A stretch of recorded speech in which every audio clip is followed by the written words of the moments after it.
Bismillahirrahmanirrahim. Assalamualaikum warahmatullahi wabarakatuh.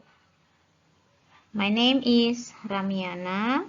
I am student for postgraduate student at Muhammadiyah University of Parepare. Now I want to explain about sociolinguistics with the title Style and Styling. The second slide, table of contents, defining style, clarification of styling, levels of style, principle of styling, factor affecting stylist, style and styling.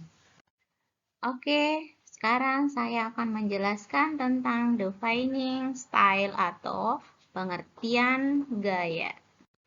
Introduction.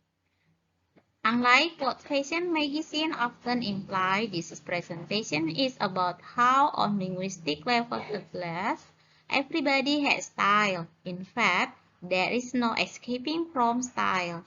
In every word we say, we creatively select linguistic as well as other resorts that have social meaning and that make ourselves available for others to see us as styling this way or that.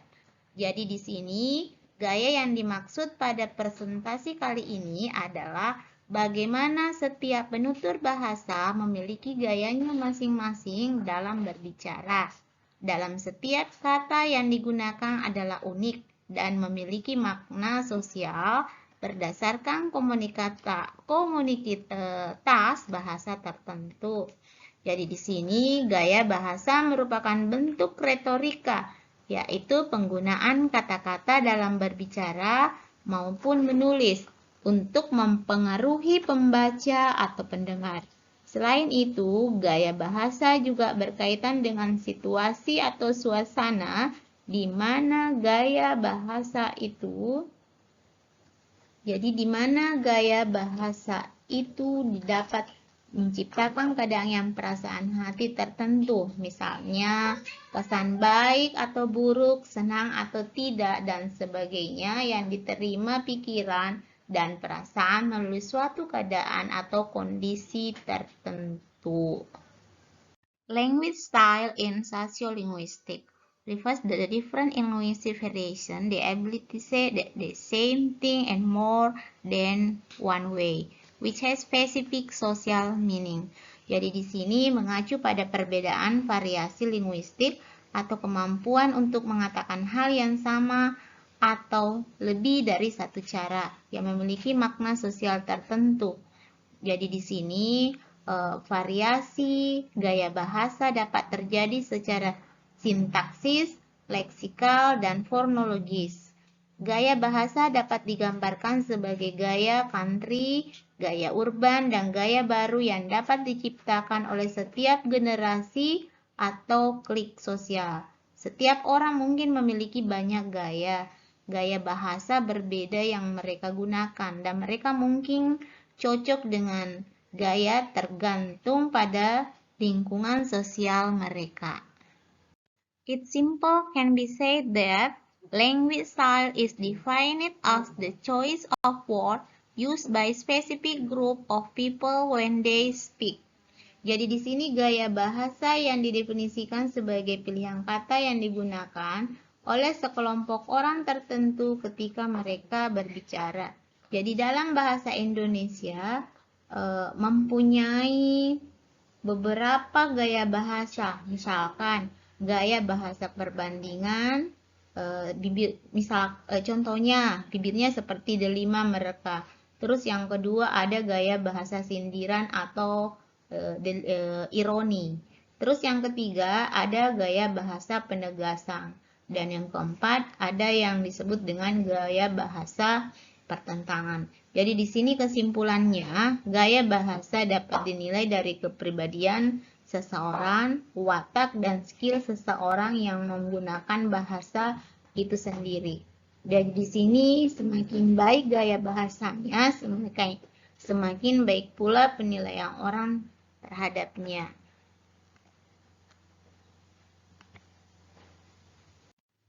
Yang kedua, clarification of styling atau klarifikasi gaya bahasa. Language style can be classified on two bases.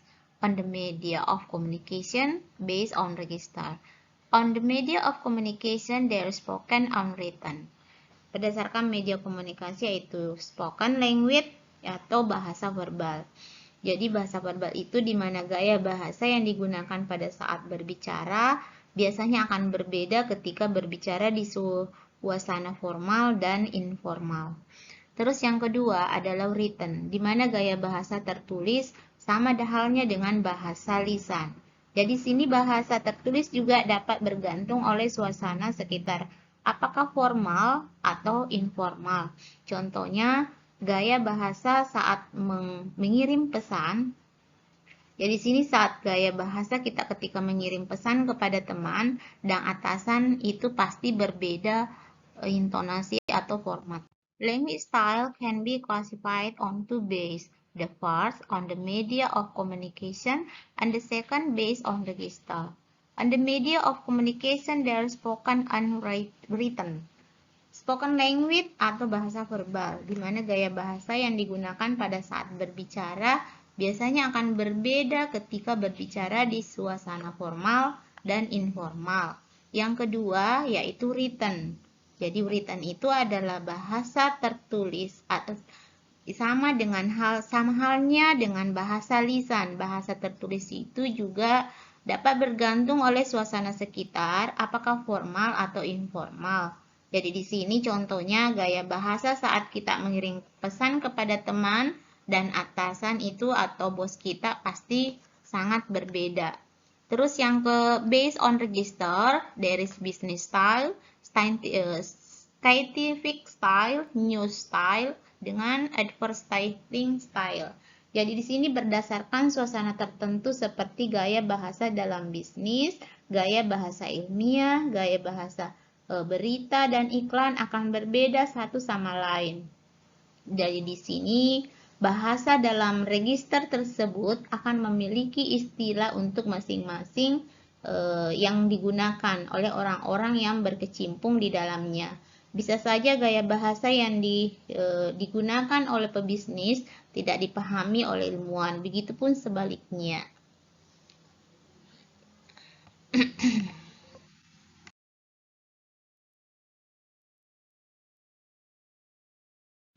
Sekarang kita masuk ke bagian keempat, levels of style. Jadi di sini level-level daripada gaya bahasa. Level of style yang pertama yaitu consultative style. Jadi di mana biasa disebut dengan gaya konsultatif, yaitu gaya bahasa yang digunakan saat bertemu dengan orang baru dan merupakan komunikasi dua arah yang membutuhkan pertukaran informasi yang harus menciptakan pemahaman satu sama lain. Terus level of style yang kedua yaitu casual style atau gaya casual. Gaya bahasa yang digunakan dengan teman, keluarga, dan seseorang yang mungkin dekat dengan kita atau familiar. Jadi gaya ini merupakan komunikasi dua arah di mana pendengar dan pembicara saling bertukar pandangan tentang satu hal. Jadi gaya bahasa yang digunakan di sini adalah gaya bahasa informal. Level of style yang ketiga yaitu formal style. Jadi gaya bahasa formal biasanya digunakan pada one way communication atau komunikasi satu arah seperti pada ceramah, kuliah umum, pidato di mana pembicara menjadi fokus utama dengan menggunakan kalimat yang terstruktur. Sedangkan level style of yang keempat yaitu intimate style. Jadi di gaya bahasa privasi. Biasa digunakan untuk tidak konsumsi publik, biasanya dilakukan dengan teman dekat untuk menceritakan hal-hal yang dianggap secret atau rahasia. Level of style yang kelima atau yang terakhir, frozen style. Ya, frozen style atau gaya bahasa frozen, yaitu gaya bahasa yang biasanya digunakan pada saat melakukan ritual tertentu, biasanya digunakan oleh dukun atau cenayang yang hanya mereka yang tahu cara penggunaannya. Ya, jadi di sini level of style di sini mencakup 5 hal. Yang kelima, principle of styling atau prinsip-prinsip gaya bahasa. Principle of styling yang pertama yaitu communities of practice. Jadi di sini komunitas praktek adalah komunitas pengguna gaya bahasa tertentu yang dianggap memiliki kompetensi dalam menggunakan bahasa tersebut. Jadi bisa saja berdasarkan umur, profesi, suku, dan lain-lain. Terus principle of styling yang kedua yaitu political relation atau prinsip hubungan politik. Jadi hubungan ini diperlukan agar supaya tercipta hubungan antara komunitas berbeda sehingga suatu komunitas bahasa tidak dianggap mengisolasi diri dengan komunitas bahasa lain.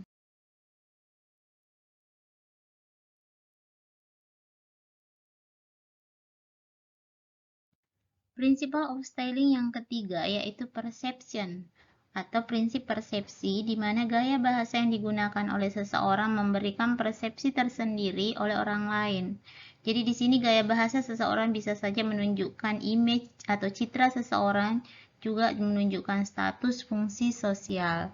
Terus principle of styling yang keempat yaitu ideologi atau prinsip ideologi.